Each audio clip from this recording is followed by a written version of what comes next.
What's going on, Jerome's a little bit delayed.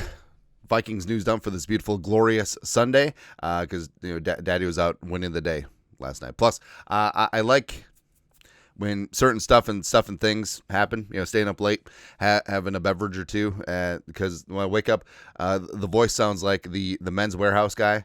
You're gonna like the way we play defense, guaranteeing. I'm still mad at Ed Donashell. Like, do you ever? All right, so are you normal? Or do you ever just randomly get mad at Ed Donatell for no reason? Or are there various things throughout Vikings history, like mad at Brad Childress? Can't be mad at Leslie. Like, Leslie was a good dude. All right, so it's been a while since we explained this, but my nickname for Leslie Frazier was Butt. B-U-T, not B-U-T-T, not like cheeks, but B-U-T. Like, Leslie Frazier is a solid leader, a good coach, and a good man, but there's everything else. I don't know. It just didn't work out. I feel like Leslie definitely had a bad run during a bad roster time for the Vikings, but that's beside the point. Anyways, but also I think Mike Tice was an underrated coach. Plus, did you ever party with Mike Tice? It was a good time. Story for another day. Anyways, Vikings are going to be back at TCO Performance Center Bar and Grill this week. OTA stands at number 2, starting off on a Monday, Tuesday, a day off on Wednesday, and then back at it on Thursday. Now, why do they structure it 2 off, 1? I don't know. Maybe it's just sort of a diabolical way to have them spend more time at the facility. Because if it goes 2, 3, 4, then they just take off Wednesday night and they're good to go. But 2, 3, 5, then you delay. You just keep them in the building an extra day, which for some players may be good. But the Vikings do that.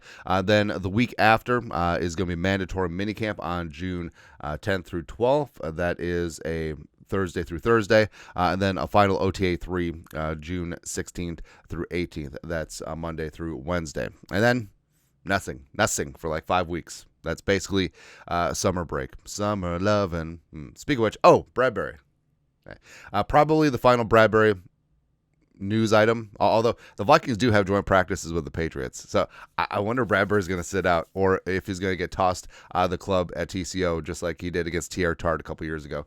Anyways, but Garrett Bradbury is noteworthy because he is coming off of the books tomorrow, post June 1st, per persuasion. Vikings will gain $5.25 million in cap space tomorrow, June 2nd, hence post June 1st, due to post-June 1st release of center Garrett Bradbury. The Vikings will have around $19.5 million in cap space. Now, initially, it was sort of weird that they designated him a post-June 1st release back in March during free agency. But, the Vikings getting a chunk of cap space, I don't think that there's any premier moves, like any monster moves on the horizon. The only one that could stand out is Jalen Ramsey. And with Ramsey, it really is a spot because tomorrow is another key day for watching the Dolphins because a lot of people have theorized that the Dolphins are talking tough. It's like, hey, we want to trade for Jalen Ramsey, blah, blah, blah. But I think what it is, they want to get his contract off the books for subsequent years. Now they have to eat it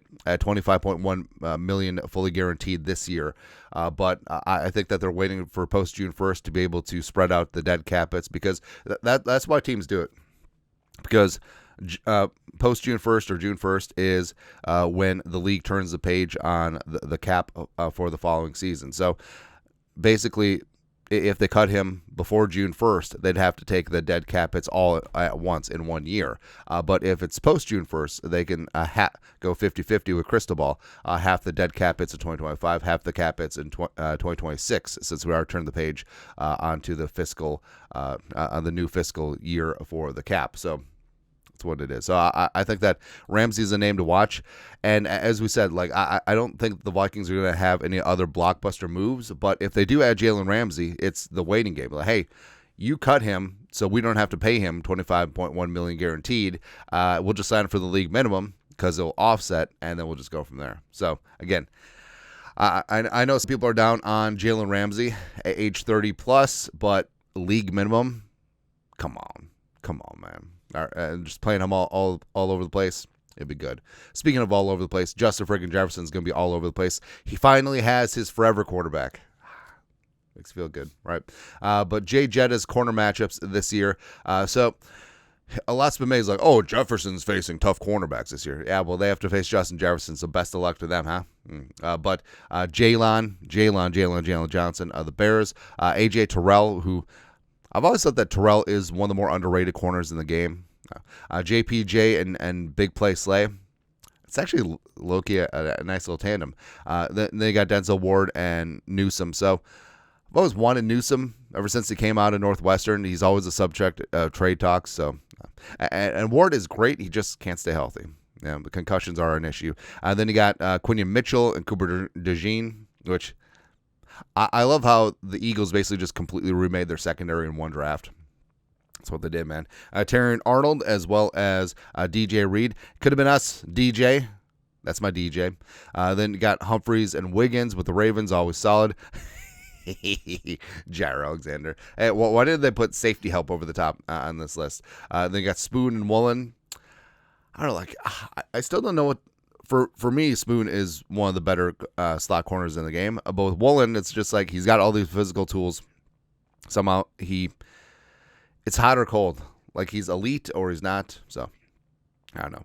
Marshawn Lattimore, Mike Sandstrom, Wolverine. There we go. Wolverines. And then lastly, Diggs and Bland. So it's so weird. Like Bland had this one random all-pro season because he had all those interceptions and pick sixes. But since then, it's been like, whatever. But are you scared? No. Because guess what? They have to face Justin Jefferson, right? And also a part of what makes JJ good is the DPI. So most defensive pass interference yards drawn in the last 3 seasons, and Justin Jefferson checks in at 4 with 231.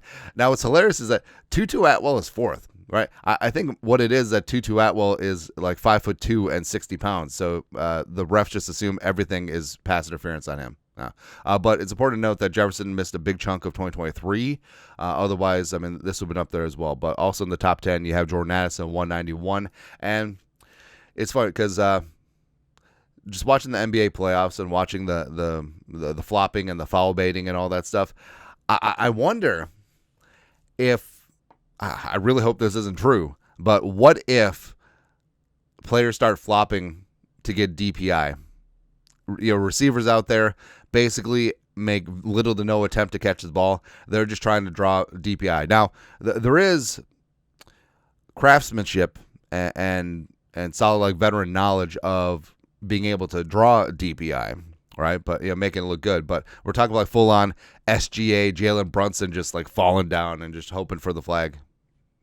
It's also so pathetic in the NBA where the players are going to the floor and they're looking at the ref before they even hit the ground. It's ridiculous. So stupid. All right. Or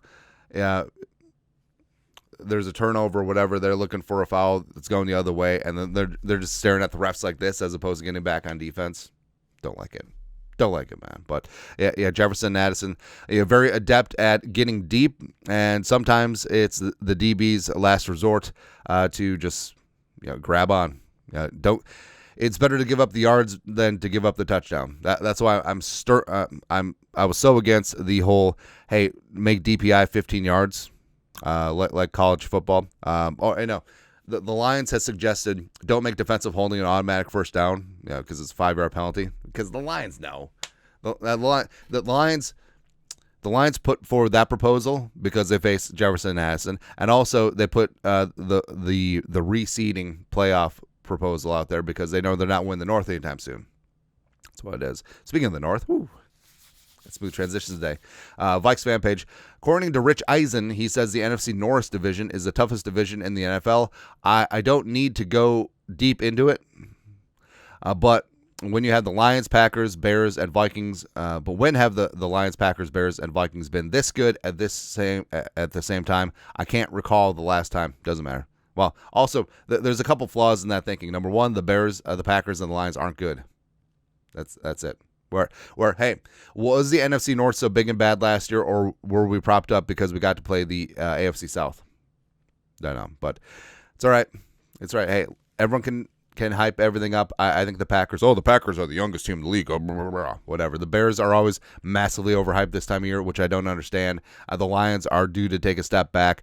They can't make up the loss of Ben Johnson and Aaron Glenn because they really were what ran that team. I know that Dan Campbell's great for a soundbite and great for the rah-rah speech in the locker room, but X's and O's wise, like he's got nothing. Nothing. That's it. Also, speaking of Jordan Love, so I got a buddy who's a really huge Packers fan, like full on, like burr, burr, burr. So I proposed a hypothetical to him. Money's not an issue, but just who do you want on your team? Jordan Love or Jaden Daniels, right? And the answer is obvious, right? Because even though Jordan Love's been in this league for a number of years, and like I said, the money isn't an issue, so you're not even weighing Love's contract versus Daniels on his rookie deal. But Jordan Love is just too high variance. Like he plays some good ball, he plays some terrible ball. And Jaden Daniels, yeah, you only have 1 year to look at, but he's just got it. Right, and we've talked about there's so many intangibles with quarterbacks, and some things are just unquantifiable. Does he have it? Jaden Daniels has it. Jordan Love does not have it, right?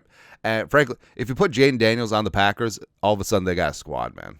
I mean, that's a really scary-ass team. But Daniels, so obviously he picked Love after a little bit of hemming and hawing, which is kind of a tell in of itself. But his entire argument of not picking Daniels is because, well, remember RG3 was good for a year. When that's your rebuttal and your argument, you know that you're just making up stuff, right? So the Packers signed Jordan Love to a completely terrible contract based off half of a season and not being ass. Thank you. So I don't know. I'm just glad that Jaden Daniels isn't on the Packers. That's all. I'm just glad that Jaden Daniels isn't with the Bears. Not saying, I'm just saying. Where I like Caleb Williams, I love Jaden Daniels and always did in the draft process. Although it was weird, like at LSU you had Jaden Daniels, you had BTJ, you had Malik Neighbors, and you won like 8 games. Oh, because of Brian Kelly. Yeah, about that. Plus, Jaden Daniels is sneaky old. Like Jaden Daniels got his start at Arizona State throwing to Brandon Ayuk, which is crazy.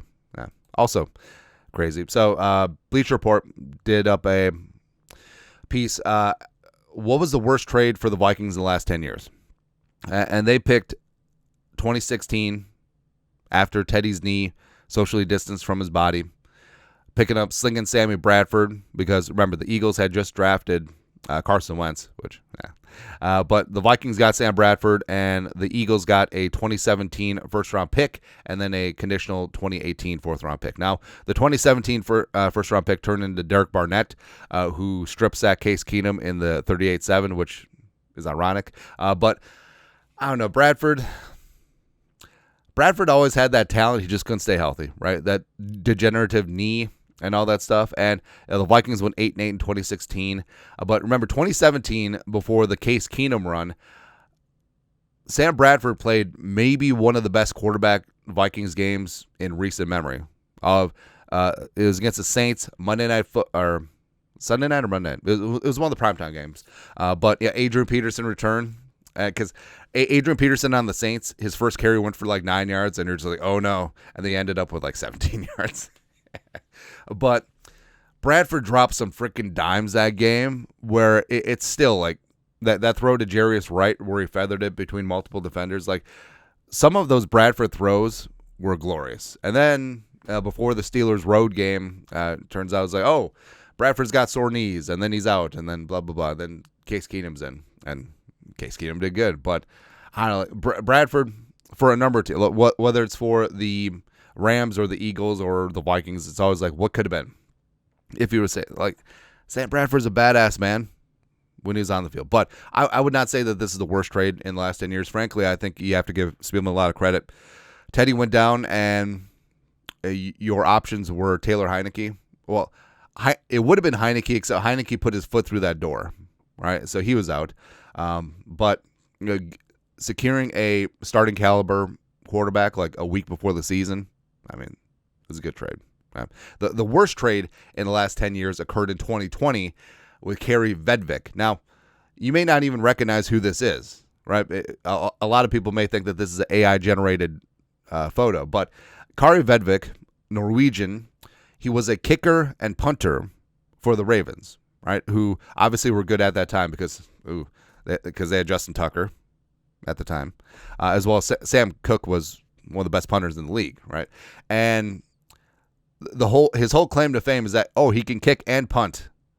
Now, he's not going to save you a roster spot because you need a holder, right? And so the reason why teams don't have a guy kick and punt and then just have like a backup receiver hold or a backup quarterback hold is that what happens if that kicker and punter gets hurt?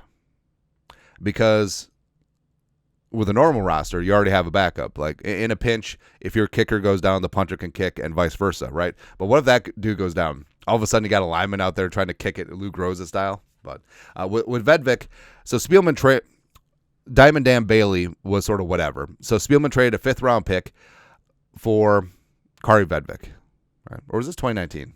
It was one of the 2 years. And he could neither kick nor could he punt. And he was just gone. So just lit a 5th-round pick on fire. Lit a Stephon Diggs pick on fire, which, I don't know. Maybe that could work out. I don't know. Ending on a more somber note. So a couple days ago, May 30th, third anniversary of former Vikings cornerback Jeff Gladney, fortunately passing away. And there's some great tributes out there. So Cam Tiny Dantzler, where they're in that cornerback room. They're in the same draft class. And just keeping his memory alive and saying some great things, all that stuff. And I don't know if many people know this. So Jalen Reagor and Jeff Gladney, they were teammates at TCU, obviously very close. And after Gladney unfortunately passed, Jalen sort of took up the mantles and basically de facto adopted, quasi-adopted Gladney's son Kingston, and some that's great, some that's beautiful, out of a very tragic and terrible situation. But posted a couple days ago. My brother, my best friend, my twin, love and appreciate you for everything you did for me. And it's obviously it was a terrible and tragic situation, but seeing the love that they had for Jeff Gladney, El Jefe, just good to see it. And it's awesome the way that they're rallying around the kid as well. So that's it. Anyways, Vikings news dump for the Sunday. Vikings back in action tomorrow, back at TCO. It's going to be good. You guys are the best. You know what to do. Skull production value.